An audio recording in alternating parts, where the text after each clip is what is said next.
I was going to start with our presentation that we used to do in the schools.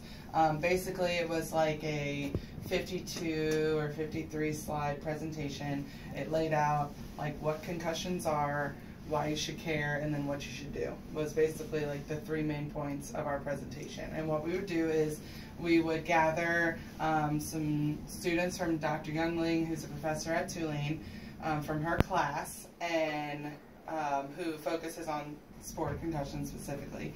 And we would gather about 4 or 5 of them. We would go to one of our outreach schools and do like a formal presentation.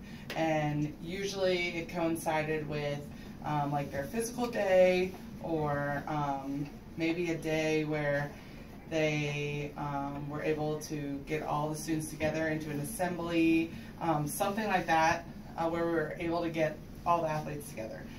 Of course, that's like super hard because it's, 11 different seasons, at least at Dominican, and most of the all-girls schools.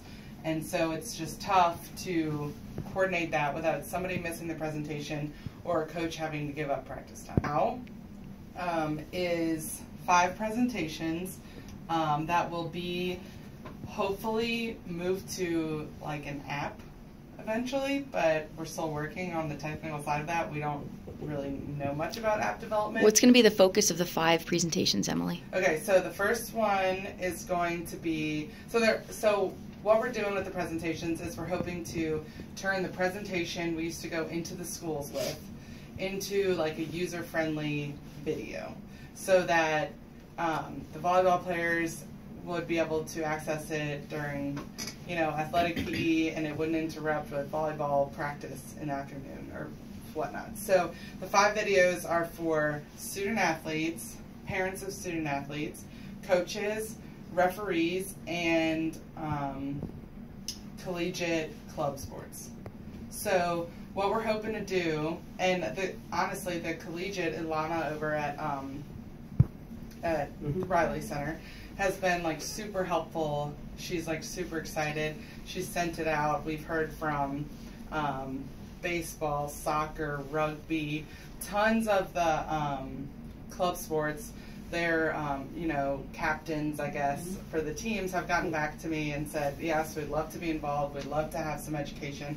I've had 2-3 concussions playing rugby, whatnot. So I would love to have this connection with y'all. So what the students are going to work on is just a video that we can send out to the students, whether it be like a link or eventually in an app, and they can click on it. It'll be interactive where they'll have like little videos to watch, or maybe like a couple questions between. And once they've completed the video, they receive like an email. Here's your certificate that you've like received your concussion education. And our goal is to send it out to all of our outreach schools, all of our parents at the parent meetings that we do at the schools. When a referee comes on our campuses, we can say, hey, if you do know anything about concussions, if you don't, we have this video, you can share it with your associations. Getting it out to the LHSAA, a few pages that they download and then sign at the bottom, because our theory is that the students are not really reading.